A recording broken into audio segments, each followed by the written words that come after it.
Tuhan, hari ini kami berdiri di hadapan-Mu, menyadari bahwa hidup yang kami jalani ini adalah hidup pemberian yang daripada Tuhan lewat pengorbanan-Mu di kayu salib. Hari ini kami berdiri di hadapan Tuhan.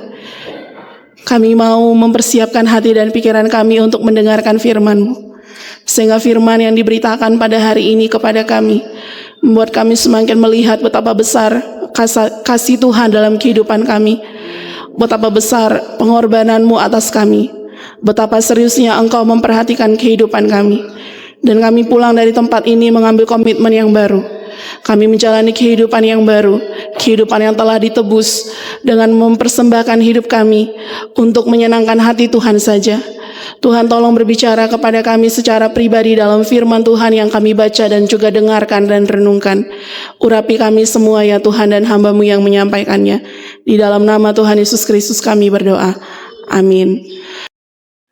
Bapak Ibu yang dikasihi Tuhan, tema firman Tuhan dalam ibadah Jumat Agung hari ini adalah tanda cinta Yesus. Bapak Ibu, pernahkah kita mendengarkan sebuah gombalan dari seseorang yang berkata seperti ini, "Aku akan memindahkan gunung hanya untukmu." Pernah Bapak Ibu mendapatkan gombalan yang demikian? Atau pernah mendengar?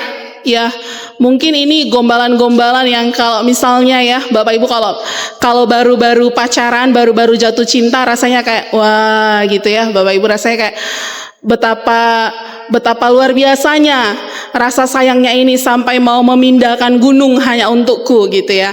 Tapi kalau misalnya sudah bertahun-tahun mungkin akan bilang masa gitu ya, kayaknya nggak kayak gitu. Tetapi Bapak Ibu Bapak Ibu yang dikasihi Tuhan, ternyata gombalan ini memang walaupun terdengar berlebihan dan cuman ucapan saja ya, sulit untuk dikerjakan, tapi ternyata Bapak Ibu kejadian ini benar-benar terjadi dan pernah dilakukan oleh salah satu orang ya. Siapa pelakunya itu? Bapak Ibu, pelakunya itu bernama Dasrat Manji ya. Ini Bapak Ibu ya, ada fotonya ya. Jadi Dasrat Manji ini Bapak Ibu disebut juga dengan sebutan The Mountain Man. Dia adalah seorang pria yang memindahkan gunung atau membelah gunung demi orang yang dikasihinya. Jadi Bapak Ibu, cerita si Dasrat ini Bapak Ibu yang dikasihi Tuhan, dia ini adalah pria yang miskin, dia tinggal di Gehlor di India, dan suatu ketika istrinya itu mengalami sakit, lalu kemudian dia berusaha untuk membawa istrinya itu berobat ke kota, tetapi karena mereka tinggal di daerah-daerah perbukitan dan pegunungan, itu membuat perjalanan mereka harus memutar, dan akhirnya diceritakan bahwa istrinya itu meninggal dalam perjalanan. Jadi tidak sempat tiba di rumah sakit untuk mendapatkan pertolongan. Tetapi ternyata Bapak Ibu yang dikasihi Tuhan, Dasrat ini tidak hanya berhenti mencintai istrinya saat istrinya hidup. Diceritakan ketika istrinya meninggal, dia mengambil satu tindakan, yaitu dia membelah gunung batu sendirian dengan alat seadanya, dan ini dikerjakan selama 22 tahun Bapak Ibu. Setiap hari pekerjaannya adalah membelah gunung batu. Untuk apa Bapak Ibu gunung batu ini dibelah? Gunung batu ini dibelah karena dia ingin agar daerahnya itu mendapatkan akses jalan ya. Jadi karena sulit supaya tidak memutar, maka dibelahlah gunung batu itu dan dikerjakan selama 22 tahun. Bapak Ibu, selama 22 tahun dia membelah gunung batu, banyak orang menyebut dia sebagai orang psikopat ya. Orang yang tidak waras karena pekerjaannya hanya itu, dan itu rasanya mustahil apalagi dilakukan selama bertahun-tahun Bapak Ibu. 22 tahun kemudian terlihat hasil dari pekerjaan tangannya.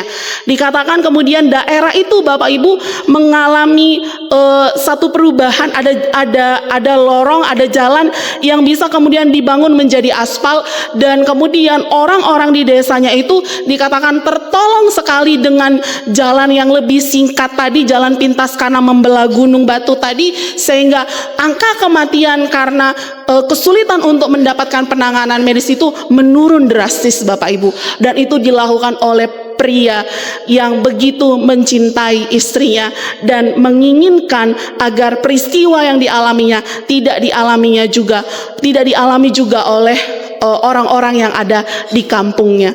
Bapak Ibu, gunung ini kemudian menjadi tanda cinta daripada Dasrat Manji terhadap istrinya dan terhadap orang-orang di desanya, ya. Dia dianggap sebagai pria yang bersejarah, walaupun dulu selama 22 tahun dia selalu mendengar orang mengatakannya tidak waras, tetapi dia mengatakan bahwa aku akan memindahkan gunung untukmu istriku dan orang-orang di kampungku, dan itu terjadi. Bapak Ibu saudaraku yang dikasihi Tuhan, izinkan saya mengajak Bapak Ibu yang kebetulan duduk bersama pasangan, ya, jangan dia nggak sama pasangan, ya sama pasangan, coba tanya kepada pasangannya, apa tanda cintamu untukku? Ya sama pasangan dulu tanya, ya kan katanya cinta, apa tanda cintanya? Coba tanya, kalau jangan tanya sama pasangan orang ya, bahaya ya. Coba ditanya, apa tanda cintamu papa, ya mama, tanda cintamu ya kepadaku? Coba, adakah yang mendapatkan jawaban aku akan memindahkan gunung? Ada? Bapak Ibu, rata-rata kalau kita bertanya kepada pasangan kita, apa tanda cintamu? Atau orang tua kepada anak, apa tanda cintamu nak terhadap mama, terhadap papa? Ya, kebanyakan orang akan sulit berpikir, apa ya tanda cintaku ya? Ya. Kemarin saya kan ngobrol sama suami saya, ya. Saya tanya ya, Pak, apa tanda cintamu sama aku? Dia bilang, tuh ada kairos. Wah, itu tanda cinta ya. Dia bilang, itu ada kairos. Saya bilang, oh banyak yang punya anak bukan karena cinta. Bapak Ibu saudaraku yang dikasihi Tuhan, setelah kita berpikir tentang pertanyaan ini, kita kemudian mulai memikirkan tentang perasaan kita kepada orang yang kita cintai, ya. Ya, katanya cinta. Tapi apa tanda cintanya? Ya, dalam rupa apa? Ternyata Bapak Ibu saudaraku yang dikasihi Tuhan, tanda cinta itu untuk menunjukkan bahwasannya cinta itu bukan hanya sekedar kata-kata. Harus ada buktinya, harus ada tandanya, harus ada hal yang dilakukan. Apa? Gitu ya Bapak Ibu.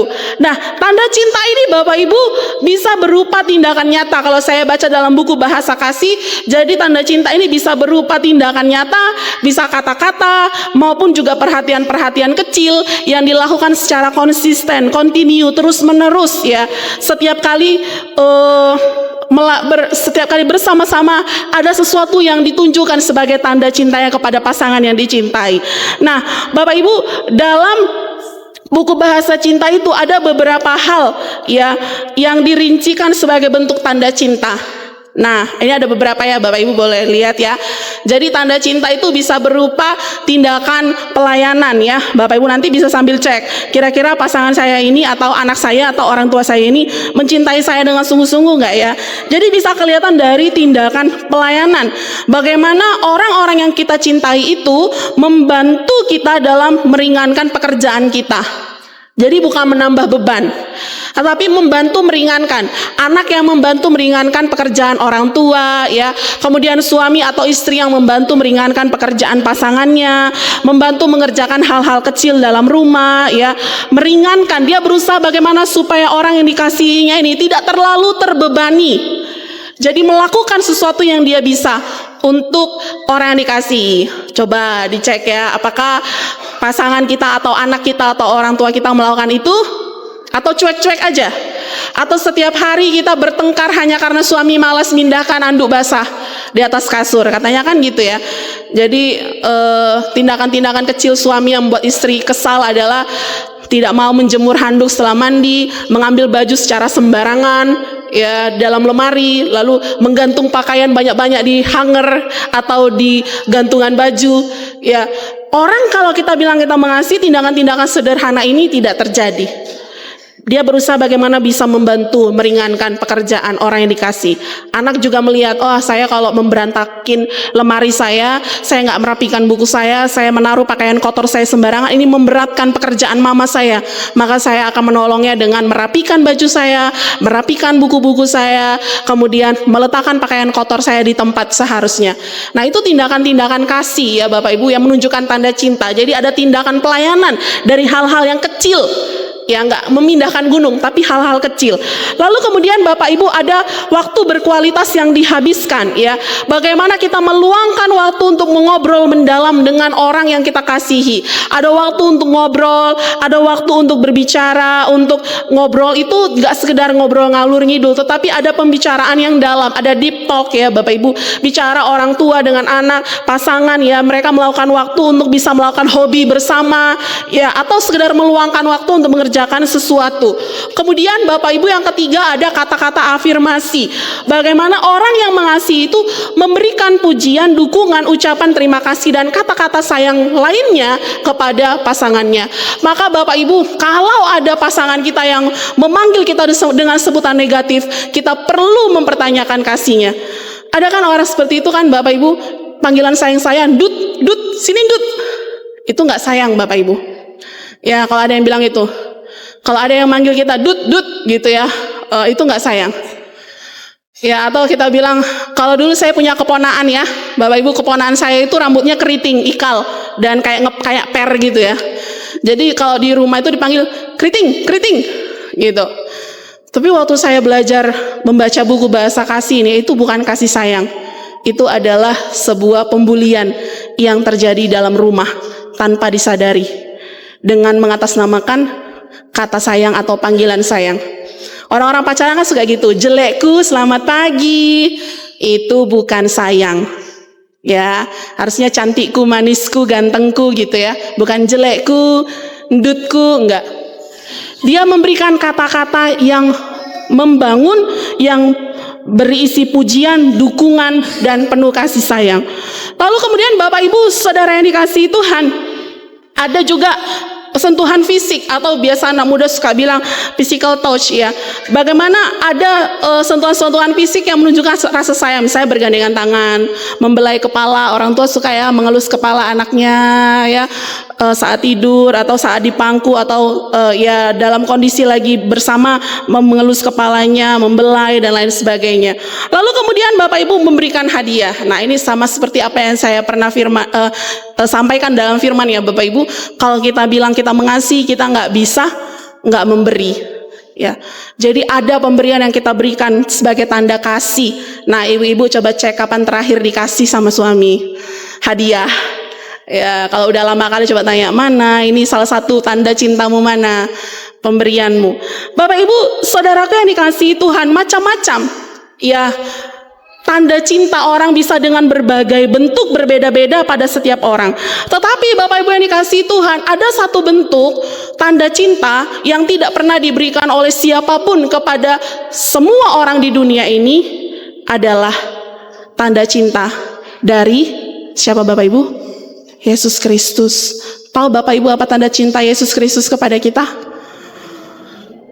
Ya, salib adalah tanda cinta Yesus kepada kita.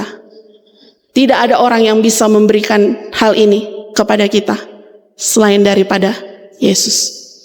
Bapak Ibu Saudaraku yang dikasihi Tuhan, salib menjadi jalan yang dipilih oleh Yesus untuk menunjukkan tanda cintanya kepada saya dan kepada Bapak Ibu Saudara semua.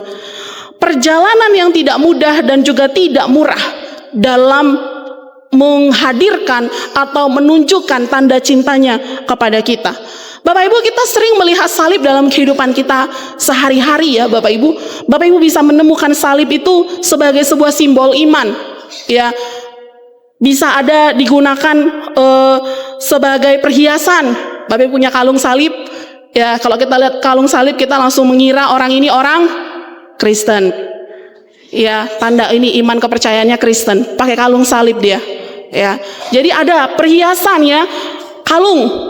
Kemudian Bapak Ibu kita bisa melihat salib di mana? Di gereja ya. Oh, ini rumah ibadah, ini tandanya rumah ibadah karena ada salibnya gitu ya.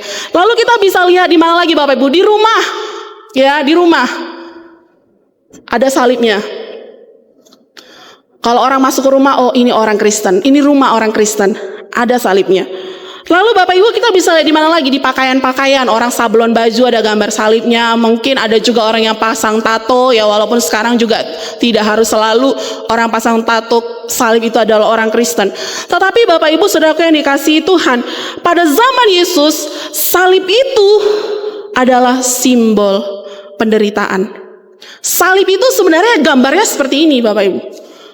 Salib itu sebenarnya warnanya seperti ini. Di dalam salib itu Bapak Ibu bukan hanya sekedar pajangan untuk menunjukkan iman seseorang, tetapi pada zaman Yesus salib itu bukan sama sekali simbol yang indah, yang orang kemudian pajang di rumahnya, yang kemudian orang taruh di tubuhnya. Bukan Bapak Ibu. Tetapi salib itu Bapak Ibu yang dikasihi Tuhan adalah sebuah alat hukuman kepada orang yang mengalami tindakan kejahatan terberat. Maka kalau ada lambang salib, orang mengira, oh ini adalah orang yang melakukan kejahatan yang tidak bisa diampuni selain dengan kematian. Maka orang tidak bangga menaruh itu di rumahnya atau meletakkannya sebagai simbol di badannya, karena itu adalah sesuatu hal yang memalukan, suatu hal yang keji, dan orang menghindari. Ini orang berbahaya. Ya, jangan keluarganya ini berbahaya. Jangan-jangan orang akan mengucilkan keluarga, sebuah keluarga kalau salah satu anggota keluarganya ada yang dihukum salib. Karena adalah sebuah tindakan penghukuman terkejam Bapak Ibu Saudara dikasihi Tuhan dalam Kaisar Romawi. Biasanya Bapak Ibu Saudara yang dikasihi Tuhan, hukuman salib ini dimulai dan diawali dengan sebuah penyiksaan yang begitu brutal. Ya Bapak Ibu, makanya kalau kita lihat film The Passion of the Christ itu kan banyak sekali ya luka Yesus dan orang-orang yang disalib bersama dengan dia ya. Nggak seperti yang tadi ya, itu lebih banyak. Karena mereka harus disiksa secara brutal. Orang yang dihukum itu disesat terlebih dahulu, kemudian tubuhnya mengalami robek, berdarah-darah, dan setelah itu dipaksa untuk memikul salibnya, kayu salibnya itu sendiri menuju tempat eksekusi, yaitu Bukit Golgota. Bapak Ibu, mereka berjalan di tengah-tengah hinaan dan ejekan. Kenapa? Karena ini penjahat kelas kakap, wajar kamu mati seperti itu. Inilah dia, ini penjahat yang akhirnya ditangkap juga, akhirnya dieksekusi juga. Semua orang bersuka cita, tidak ada yang merasa iba, malah orang bersorak-sorai dan bertepuk tangan dengan keputusan Kaisar menjatuhkan hukuman salib kepada penjahat kelas kakap. Bapak Ibu Saudara yang dikasihi Tuhan, kondisi itulah yang dialami orang yang menerima hukuman salib. Tubuhnya kemudian diikat, digantung di kayu, lalu kemudian di atas kepalanya dipasang sebuah tulisan yang menunjukkan dia ini sebenarnya disalib karena apa. Jadi itu hukumannya di atas kepalanya. Dan seringkali Bapak Ibu orang yang disalib ini tidak langsung meninggal. Ya, tidak langsung meninggal. Mereka bisa sampai berhari-hari tergantung di salib, tidak meninggal. Lalu setelah berhari-hari mereka digantung Bapak Ibu, mereka kemudian perlahan-lahan mulai lemah, mulai kehabisan darah, mulai dehidrasi, mulai lelah, kehilangan kesadaran, dan kemudian mati. Jadi bisa berhari-hari Bapak Ibu. Bayangkan dalam kesakitan itu berhari-hari, kayak disiksa gitu ya. Mati segan, hidup tak bisa. Bapak Ibu saudara yang dikasihi Tuhan, tapi justru dalam alat kematian yang menurut Kaisar Romawi pada waktu itu, pada masa itu sebagai sesuatu yang mengerikan dan juga sesuatu yang hina, itulah yang justru dipilih Yesus untuk menunjukkan cintanya kepada saya dan Bapak Ibu semua. Yesus menempuhnya sampai akhir dengan setia. Karena apa Bapak Ibu? Karena melalui salib itu Yesus menunjukkan betapa besarnya cintanya kepada kita. Jalan itulah yang dilaluinya. Bapak Ibu saudara yang dikasihi Tuhan, dalam perayaan Jumat Agung ini Bapak Ibu, kita melihat sesuatu yang sangat kontras Bapak Ibu, di mana pada hari ini kita tidak melihat pesta, tetapi kita melihat sebuah penderitaan. Kita tidak melihat mahkota emas di atas kepala seorang raja, tetapi justru adalah mahkota duri. Kita juga tidak melihat tahta kerajaan yang gilang gemilang, tetapi kita melihat sebuah kayu salib. Namun justru disitulah Bapak Ibu yang dikasihi Tuhan, kasih Allah dinyatakan dengan cara yang paling mendalam. Bapak Ibu saudaraku yang dikasihi Tuhan, kalau kita membaca dalam kitab Yesaya pasal 53, jauh sebelum Yesus datang ke dalam dunia, Yesaya telah menubuatkan bahwa akan ada seorang hamba Tuhan yang akan mengalami situasi yang begitu sulit. Dalam Yesaya 53 dikatakan akan ada hamba Tuhan yang sangat menderita, akan ditolak, dihina, bahkan mati. Dan melalui penderitaan ini justru membawa keselamatan bagi seluruh orang di dunia. Bapak Ibu, Dalam Yohanes kemudian kita membaca bagaimana nubuatan ini kemudian digenapi lewat pengorbanan, lewat penderitaan dan kematian Yesus Kristus. Salib itu Bapak Ibu bukanlah sebuah kecelakaan sejarah, tetapi adalah rancangan kasih Allah bagi keselamatan manusia. Bapak Ibu, untuk menunjukkan tanda cintanya ini, apa yang Yesus alami Bapak Ibu? Yang pertama Bapak Ibu, dia dihina, dianggap bersalah, dihukum, dan diludahi. Bapak Ibu, kalau kita compare dengan Matius, Markus, Lukas ya, sungguh sangat-sangat mengerikan apa yang terjadi kepada Yesus. Masalahnya Yesus bukanlah narapidana kelas berat yang pantas untuk menerima semuanya itu. Bahkan Pilatus sendiri mengatakan tidak ada satu kesalahan sebenarnya yang dia temukan kepada Yesus. Nabi Yesaya menuliskan sebuah nubuatan yang mengejutkan bahwa akan ada hamba Tuhan yang akan mengalami penderitaan luar biasa. Dia akan ditolak oleh manusia, dia akan dihina, dianggap bersalah, ya dia tidak dianggap, bahkan menggambarkan bahwasannya dalam hal yang dialaminya itu dia mengalami banyak kesakitan dan penderitaan. Penderitaan itu begitu berat sehingga bahkan orang mengira bahwa dia ini dihukum oleh Allah. Saking beratnya apa yang dialami itu. Tetapi kemudian Yesaya itu mengungkapkan sebuah kebenaran dalam Yesaya 53 ayat 4 dikatakan bahwasannya bukan karena dia dihukum Allah maka dia mengalami itu semua. Tetapi karena penyakit kitalah, karena kesengsaraan kitalah, itulah yang ditanggungnya dan itulah yang dipikulnya. Dan oleh bilur-bilurnya kita menjadi sembuh. Bapak Ibu saudaraku yang dikasihi Tuhan, karena pemberontakan kita dia diremukkan, dan karena kejahatan kita dia mengalami semuanya itu. Bapak Ibu, nubuatan ini menunjukkan sesuatu yang sangat dalam, bahwa ternyata apa yang digambarkan itu membuat orang bertanya, siapa orang yang mengalami ketidakadilan sebegitunya. Ya, ini kan Bapak Ibu kalau kita lihat ya, ini sebuah ketidakadilan ya. Karena Yesus harusnya tidak mengalami itu semua. Tapi kemudian digenapilah siapa orang itu, yaitu Yesus yang berjalan menuju salib. Orang mulai mengerti, oh ini nubuatan Yesaya itu. Ini ternyata orangnya, ini ternyata yang mengalaminya. Bapak Ibu, apalagi yang dialami Yesus untuk menunjukkan tanda cintanya kepada kita? Selain dia dihina, selain dia dianggap bersalah, dihukum kemudian diludahi, Bapak Ibu, yang dialami kemudian dicambuk. Kalau kita membaca sejarah tentang cambuk yang dipakai Kaisar Romawi itu, Bapak Ibu, tadi itu ada gambarnya ya. Cambuk Romawi itu Bapak Ibu dikatakan terbuat dari beberapa untayan kulit. Jadi ada yang panjang-panjang itu, dia terbuat dari kulit. Lalu kemudian di ujung tali itu ada benda tajam seperti potongan logam. Bisa timah atau besi. Jadi ada bulat-bulatnya itu ya Bapak Ibu.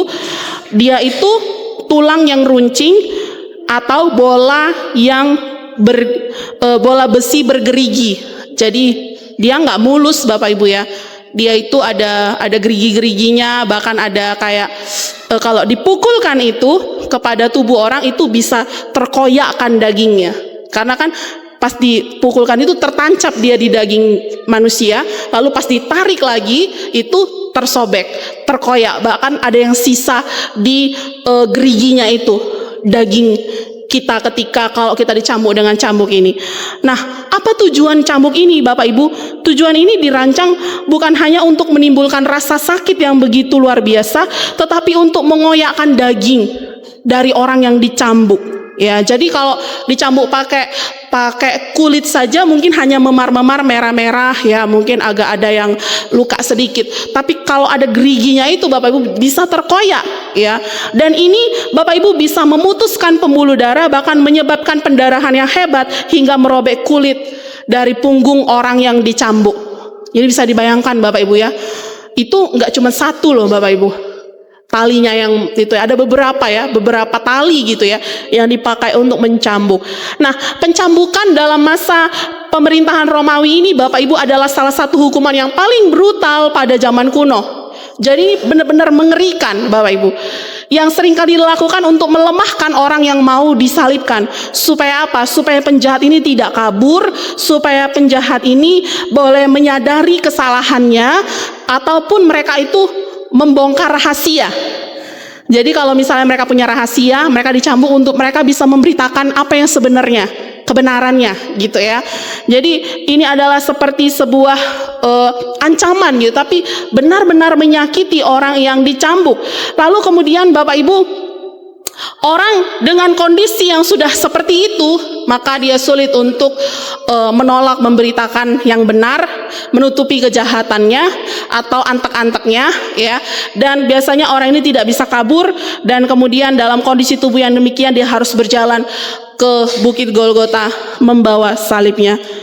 Bapak Ibu, inilah yang dialami oleh Yesus. Ketika sebelum Yesus itu dicambuk ya, dalam pasal sebelumnya itu sebenarnya Yesus itu ditanya ya, apa sebenarnya yang sudah dilakukan oleh Yesus sampai orang Yahudi begitu membenci dan menginginkan kematian Yesus.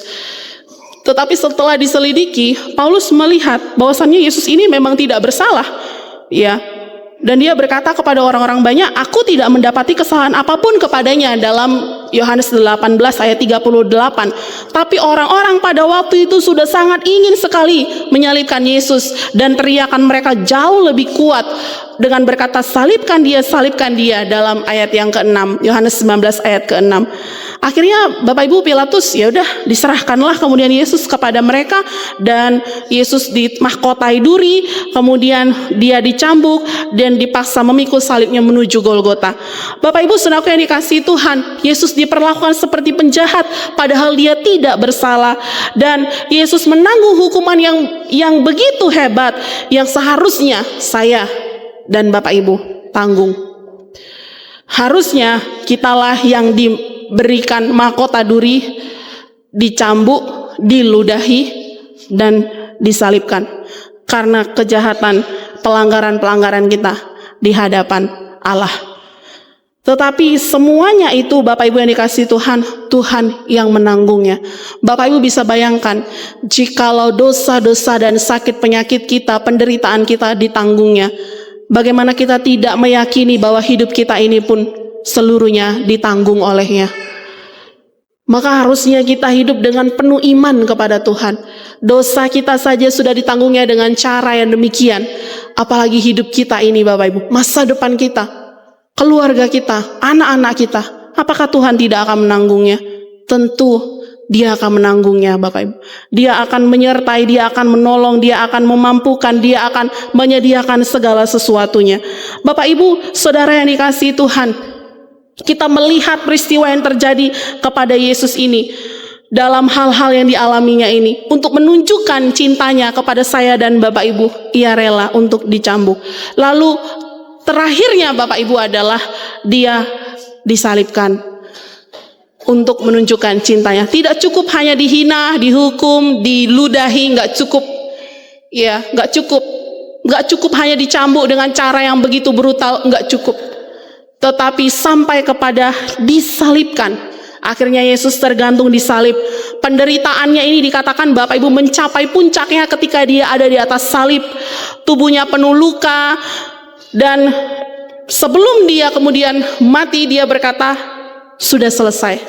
Bahwa pekerjaannya, misinya datang ke dunia, bahwa Dia menunjukkan cintanya kepada kita untuk menyelamatkan kita, sudah selesai.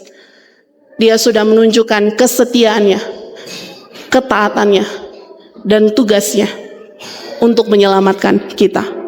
Bapak Ibu, dalam bahasa Yunani, kata sudah selesai itu dikatakan tetelestai.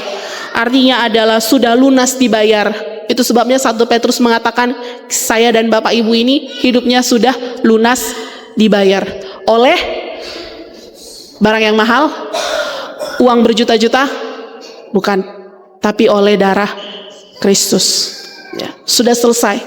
Kita bukan lagi milik bukan lagi budak dosa, hamba dosa, sudah diselesaikan. Kita telah diselamatkan, kita telah menjadi anaknya, menjadi ahli waris kerajaan sorga, turut serta menerima keselamatan dan tinggal bersama-samanya di dalam sorga. Bapak Ibu, saudaraku yang dikasihi Tuhan, perdamaian antara manusia dan Allah telah dibuka. Kita telah diperdamaikan, kita telah bisa kembali memiliki hubungan relasi yang dekat dengan Tuhan karena dosa itu telah ditanggungnya. Hubungan kita yang rusak telah dipulihkannya, dan dia tidak ada lagi menjadi tembok pemisah antara kita dengan Allah karena semua itu telah ditanggungnya. Apa yang dulu memisahkan manusia dengan Allah, semua itu telah disingkirkannya, sehingga kemudian kita diperdamaikan dengan Allah dan kita bisa datang kepada Tuhan dengan memanggil ya Abah, ya Bapa, seperti yang saat ini kita lakukan. Kasih Allah Bapak Ibu dinyatakan secara penuh lewat pengorbanannya kepada kita, tanda kasihnya yang dicurahkannya kepada kita. Tidak ada orang yang melakukan ini bagi kita, hanya Yesus saja.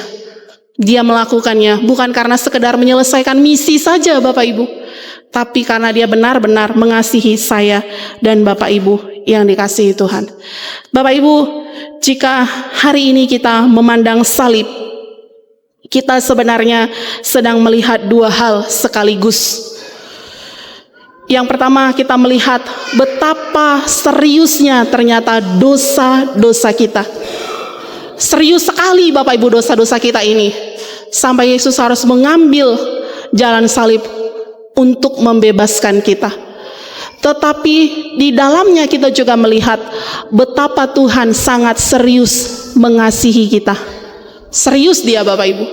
Enggak cuman Tuhan bilang saya mengasihimu, aku cinta padamu, tetapi dia serius mengambil dalam sebuah tindakan nyata, yaitu dia mengambil jalan salib. Dia disalibkan dan kemudian mati demi menyelamatkan kita. Salib ini mengingatkan kita dosa-dosa kita ini Bapak Ibu, serius sekali. Apa yang mungkin kita pikirkan ini dosa kecil lah, dosa sepele lah, lalu kita ulangi setiap hari lagi dan lagi, mau kita anggap ini dosa kecil, ini dosa sederhana yang gak perlu hukuman terlalu besar. Ya kalau yang besar itu, wah itu orang-orang yang itu yang di penjara tuh, mungkin kita berpikir seperti itu Bapak Ibu yang dikasihi Tuhan ya. Tetapi apapun itu Bapak Ibu, serius sekali sebenarnya pelanggaran-pelanggaran dan dosa kita, sekecil apapun itu di hadapan Tuhan. Tetapi di balik itu pun dia menunjukkan keseriusannya kepada kita. Kendati kita telah melakukan banyak pelanggaran dan kesalahan, dia tetap mau mengasihi kita. Dalam dan besarnya kasihnya kepada kita. Dan salib ini mengingatkan kita akan dosa kita sekaligus akan kasihnya kepada kita. Salib ini menunjukkan bahwa kasih Allah tidak berhenti pada kata-kata saja Bapak Ibu, tetapi menjadi nyata dalam pengorbanan yang dikerjakannya. Kasih itu begitu besar sehingga Allah bahkan memberikan anaknya Yesus Kristus bagi kita semua dalam Yohanes pasalnya yang ketiga ayat 16 ya. Karena dia begitu mengasihi kita, semua orang, apapun gendernya, apapun statusnya, apapun keadaannya, Tuhan mengasihi semua orang sama besarnya. Karena dia datang pun untuk semua orang, dia mati pun untuk semua orang, bahkan untuk orang-orang yang menghina dan mengejeknya itu. Sebelum mati pun dia masih memberikan anugerahnya dengan berkata, Bapa ampunilah mereka sebab mereka tidak tahu apa yang mereka perbuat. Dalam penderitaan dan semua kesakitan yang telah dialaminya, ada anugerah yang terus dia juga berikan kepada orang-orang itu, termasuk kepada kita Bapak Ibu yang dikasihi Tuhan. Dia memilih untuk mengasihi kita sampai akhir. Ketika Yesus tergantung di salib Bapak Ibu, dunia mungkin melihat kegagalan, dunia mungkin berpikir, wah Tuhannya disalib, Tuhannya disalib. Namun surga melihat ini adalah sebuah kemenangan, dan kita melihat ini adalah sebuah kemenangan. Setiap kita memandang salib kita dan kita diingatkan, ternyata Bapak Ibu, kita tidak pernah berjalan sendirian. Karena dia yang memikul salib itu adalah dia yang juga memikul hidup kita. Karena dia mengasihi kita, dia bertanggung jawab penuh atas hidup kita sampai kita menyelesaikan perjalanan dan pertandingan hidup ini. Pertanyaannya sekarang adalah Bapak Ibu, bagaimana kita akan meresponi kasih yang daripada Tuhan yang begitu besar. Bapak Ibu sadari, engkau menerima kasih yang begitu besar, yang tidak diberikan oleh suamimu, oleh istrimu, oleh anak-anakmu, oleh orang tuamu, pacarmu, siapapun itu. Kasih yang begitu besar itu hanya diberikan oleh Yesus Kristus. Maka jangan ada orang yang berkata, saya tidak dikasihi, saya ini kan anak yang kurang kasih sayang dari orang tua. Walaupun demikian, ada Tuhan yang sangat mengasihimu. Maka jangan rusak hidupmu hanya karena alasan saya kurang dikasihi oleh orang tua saya, lalu kita merusak hidup kita. Lalu kita bebas-bebasnya dengan hidup kita, membalas dendam dengan hidup seenaknya. Ingat, ada Yesus yang begitu mengasihimu. Istri-istri, mungkin kau tidak begitu dikasih oleh suamimu. Jangan cari jalan lain atau cari pria lain untuk mengasihimu. Sudah ada Kristus yang begitu mengasihimu. Cukuplah itu bagimu. Suami-suami, mungkin kau merasa istrimu udah gak cantik lagi, udah gak begitu mengasihimu karena sibuk ngurus anak. Tapi cukuplah kasih Yesus bagimu, jangan cari wanita lain. Kau tidak kesepian dan kekurangan kasih sayang, karena ada Yesus yang mencurahkan kasih terbesar sepanjang sejarah manusia kepada kita. Cukuplah itu bagi kita. Kita sudah menerima kasih yang besar itu, Bapak Ibu. Lalu apa tanda cintamu terhadap Dia? Coba pikirkan, Bapak Ibu. Apa tanda cintaku? Aku telah menerima tanda cinta dari Tuhan. Salibnya. Apa tanda cintaku pada Tuhan? Sudahkah kita menunjukkan tanda cinta kita kepada Tuhan? Hari ini di Jumat Agung, biarlah engkau yang menyadari bahwa engkau begitu dikasihi Tuhan. Kita semua pulang dari tempat ini, kita menunjukkan tanda cinta kita kepada Tuhan dengan hidup sungguh-sungguh di hadapannya, mengasihinya, melakukan apa yang dikehendakinya, dan berusaha menyenangkan hatinya. Pulanglah dengan hati yang penuh kasih, sehingga kita bisa menunjukkan kasih itu dalam tindakan kita sehari-hari. Dalam perjamuan kudus hari ini kita juga diingatkan, sekali lagi, Kristus sangat amat mengasihi kita. Apa tanda cintamu padanya? Mari kita berdoa.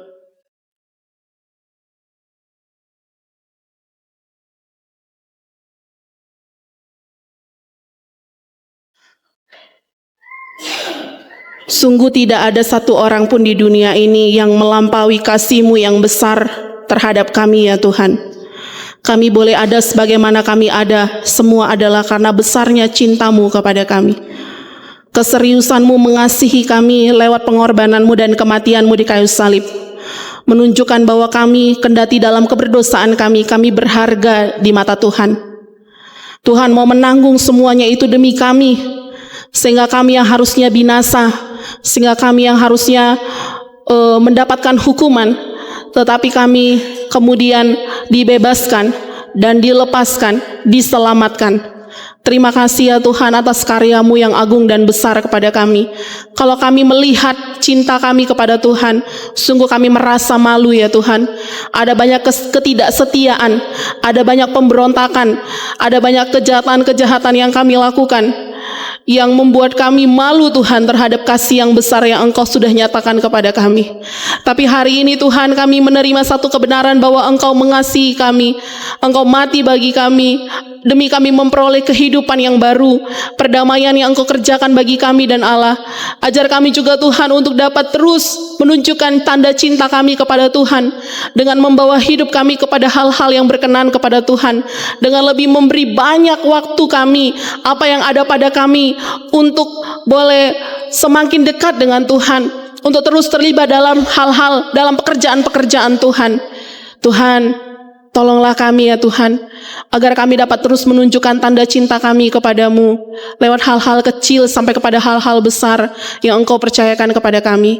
Berkatilah juga ya Tuhan kehidupan jemaat-Mu, agar seluruh jemaat-Mu ini terus boleh hidup, boleh terus mengasihi Tuhan, boleh memaknai hidup yang mereka terima hari ini bukanlah karena kehebatan mereka, kegagahan mereka, tetapi semata-mata adalah karena Tuhan yang sudah mati dan berkorban bagi mereka. Sehingga jemaat-Mu ini Tuhan boleh memiliki iman yang teguh kepada Tuhan. Banyak tantangan dan rintangan yang mereka alami, tetapi mereka melihat bahwa Kristus sanggup untuk menolong, bahkan juga yang akan menanggung segala hidup mereka dan pergumulan mereka.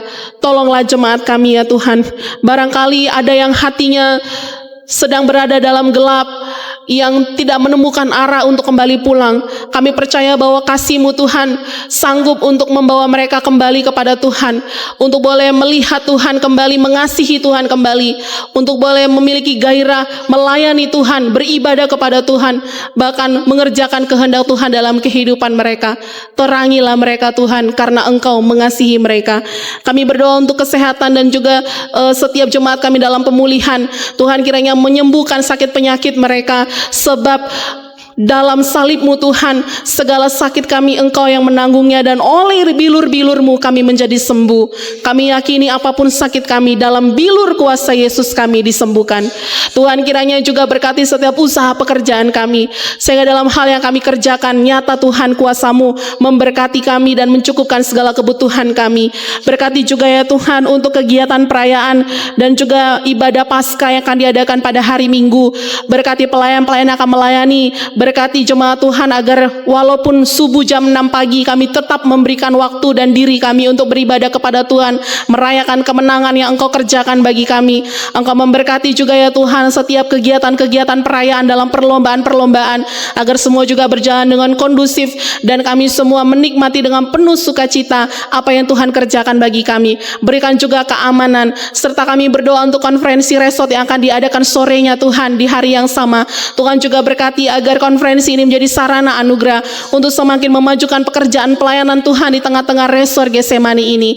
Kami juga mau berdoa menyerahkan kepada Tuhan pada hari ini. Kami mau berdoa untuk setiap jemaat kami ya Tuhan yang mengandung. Tuhan berikan kekuatan dan kesehatan, sehingga pada akhirnya mereka boleh bersalin dengan selamat dalam pertolongan Tuhan. Yang dalam pergumulan, mereka yang menantikan pasangan hidup, yang menantikan keturunan, yang mencari pekerjaan. Tuhan, apapun pergumulan setiap jemaat-Mu, Tuhan kiranya juga menopang mereka, sehingga mereka terus berharap kepada Tuhan, bahwasannya kasih Tuhan besar atas mereka, dan bahwasanya Tuhan peduli atas hidup mereka. Biarlah Tuhan kiranya menjawab apa yang mereka rindukan dan memberkati segala usaha mereka ya Tuhan.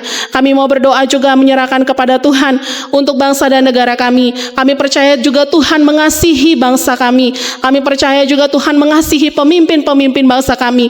Tuhan tolong agar pemimpin-pemimpin bangsa kami boleh memimpin bangsa ini dengan roh takut akan Tuhan, sehingga yang mereka pikirkan bukanlah kepentingan pribadi, tetapi kepentingan banyak orang, sehingga semakin sejahteralah bangsa kami ya Tuhan. Engkau memberkati agar kiranya juga kota Bengkulu, Tuhan kiranya terus tolong agar tetap dalam kesejahteraan daripada Tuhan. Jauhkan peperangan, jauhkan perselisihan, jauhkan hal-hal yang tidak baik, bahkan bencana alam, agar kami pun yang tinggal di dalamnya boleh merasakan kesejahteraan dan pemeliharaan Tuhan atas bangsa dan juga kota kami. Terima kasih ya Tuhan. Kami juga akan menerima sakramen perjamuan kudus. Layakkanlah kami ya Tuhan. Dalam nama Yesus Kristus kami berdoa. Amin.